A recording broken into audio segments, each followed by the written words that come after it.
Logan Paul announced that he is done with boxing. Abruptly, Logan Paul abruptly retires from Broke sport of boxing. And it had me curious because Broke, of course, has a couple of meetings. Dana White referenced boxing. As a matter of fact, when he looked into get the business of it, he said, man, this thing is broken. From a fundamental standpoint is what Dana was speaking. I was wondering if Logan was speaking from the same standpoint about getting rankings, getting matches, climbing through the system, dealing with the back-end bureaucracy, or if he meant financially. I clicked on, what do you guys think? Take your guess real fast. I'm going to give you the answer in 3 seconds. What do you think he meant? Yeah, he meant financially. And that was a surprise for me. And you got to understand, when Logan's doing it, it's not a spoof. Like, you can't have a comeback fight if you don't retire first. So you never really know what you're looking at. You know, let a guy talk. Let's see where this all goes. But Logan's a little bit different. I mean, he's always been real straight with us. When Logan started in this, Floyd was his first one to catch attention. And Logan was openly saying he's better. Obviously, I just appreciated this. Like, the truth will set you free. And I still remember when he did this, obviously Floyd's better. But I'm a lot bigger. And I'm younger. I think size and youth matter. I don't know how much. But I think they help. I think I can close the gap. Let's see what happens. Like, that's interesting.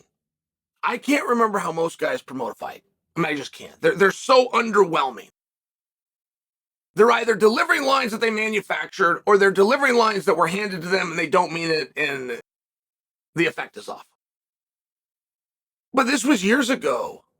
Logan versus Floyd, and I still remember the way he built and promoted it. Now, it was a massive miss. They went and fought on pay-per-view on a Sunday.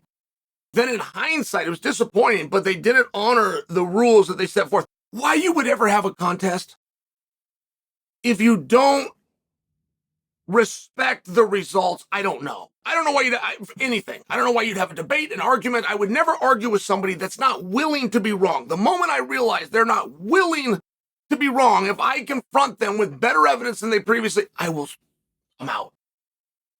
And I don't know why you would do it. And Floyd and Logan had a deal. If it goes the distance, Logan wins.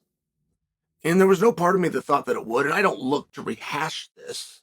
What I'm sharing with you is it was a pretty good event. I was at a graduation party for Cole Peters. I told him I'm looking forward to going home tonight and watching it. This was on a Saturday, and he told me it's on tomorrow. I quickly argued with Cole. I said, Cole, wait a minute. They don't box on Sunday. They don't do pay-per-views on Sunday. Floyd Mayweather and Logan aren't fighting on Sunday. Yeah, sure enough, it was the next day. It was a Sunday. Either way, when that ended, Logan came out and said, man, I didn't get paid. I did this through the money team, Floyd's promotional company, and I didn't get paid. And that is a tremendous thing to say about another man, whether you hear that with your ears or not. If we have a bargain and I do my end and you do not pay me, you are talking to the deepest and most fundamental levels of a man's character. And Floyd did take it that way. And Floyd did come out and said, hold on. And very little was given to us and it quickly went away, which leads me to believe that it was resolved. I don't actually have that piece of information, but Floyd did come out to say, hey, whoa, hold on. On a pay-per-view, it's different. X amount of money comes after 30 days. X amount comes after 60 days. Like, Floyd kind of laid this out. And it's known in our business colloquially as the drip. Whatever you're paid to show, whatever you're paid to win contractually, you will be handed that night. The back-end bonuses are different. And Floyd didn't get too into the weeds of it, but I knew what he meant. And that did appear to go away. So it appears that it got resolved. And I would just predict for you, it wasn't a number like anybody would have thought. But these dumb sons of bitches did a boxing match where they don't even count the result. They didn't even honor the made-up results they said, and they did it on a Sunday. Like, you really don't deserve that much for that.